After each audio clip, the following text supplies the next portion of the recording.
Welcome to In the News Lately. However, it would be amiss to begin this broadcast without a mention of a legend, a man, Kenneth Kaunda. The seat of the government, his home as well, and Lusaka begins with a capital L. Chilufya, please turn left there, you see. Here, we're now getting to Munali. This is, to me, a very important place. Munali is my place of learning. I was very glad indeed and very fortunate to have a place here. I am quite convinced in my own mind that we shall have some more leaders, both in the industrial, political, and other fields, coming from here. As we celebrated the Kaunda long weekend, three things were the constant. 1. Debates about the Auditor General's report. 2. Silence from the former ruling party about the Auditor General's report. And 3. For those who couldn't even care less, binge drinking and nursing the hangovers.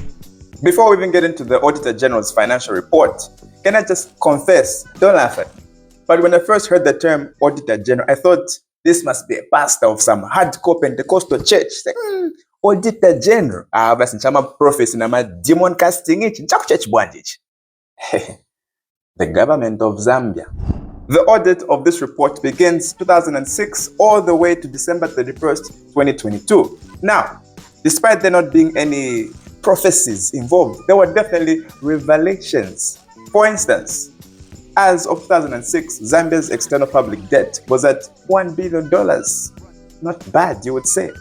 Fast forward 2022, it was at $14 billion. Check. Now, for this video, I have two options. One, explain everything in detail. By the way, the report is 60 pages long. Or just use the shock factor and slap you with digits, numbers that are crazy. The last part seems like the best way to go. To start us off, external public stock, basically the percentage of Mkongole Zempuni Konkala Nazo as a low-income country is at 30% of our GDP. Medium-income countries, 40%. High-income countries is at 50%. Now for Zambia, a low-income country, from 2006 to 2014, it was steady by 30%. However, from 2014 to 2020, we're not mentioning any names. We don't even know who was in power. It rose to 70%. God damn. In this report, the Auditor General cites that with the Development Bank of Zambia, that's in possession of the Bank of Zambia, there are SMEs owing about, as of 31st January 2024, owing about $13 million. On top of that, there are other SMEs that are non-performing. But just as that, it's next of kin, alina next of kin. 300 million kwacha. Just God. Zambia Railways Limited. They received 120 million kwacha for 444 kilometers of rail infrastructure rehabilitation. However, then the math stopped mathing. Acquiring welding machines, 2 welding machines at the cost of $1.2 million, but never delivered or never refunded. You know what that means? Gone. On top of that, could even a 12 million kwacha that are unaccounted for. You may be asking yourself, what Zambia Railways needs to answer these questions? Who needs to account for this lost money? But then you realize that these are the small boys. They don't even know how to bamba. 2019, a contract was signed between the Ministry of Finance, National Planning, and won't mention any names. Anyway, Mikalida Trading of Hong Kong. Yes, Hong Kong. This was a contract to supply riot gear worth $69 million plus. However, it is mentioned that this amount was overpriced by $3.6 million. And on top of that, about $4.5 million worth of equipment was not supplied. So, $7 million apo. You know the drill. Go on. 27th October 2017, another contract is signed between the Ministry of Education and guess who? Mikalile Trading. This one was worth over $400 million. Supply some school requisites. No, overpriced. Interest too high. With interest rate expected to be at $78 million, it jumped to $138 million. Therefore, $59 million was just there. Ilipoche. Ilipoche.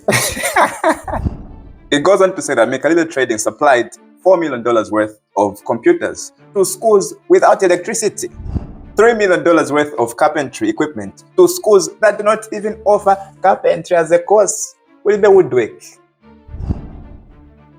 Furthermore, $79 million worth of equipment was either not supplied, not installed, or in poor quality.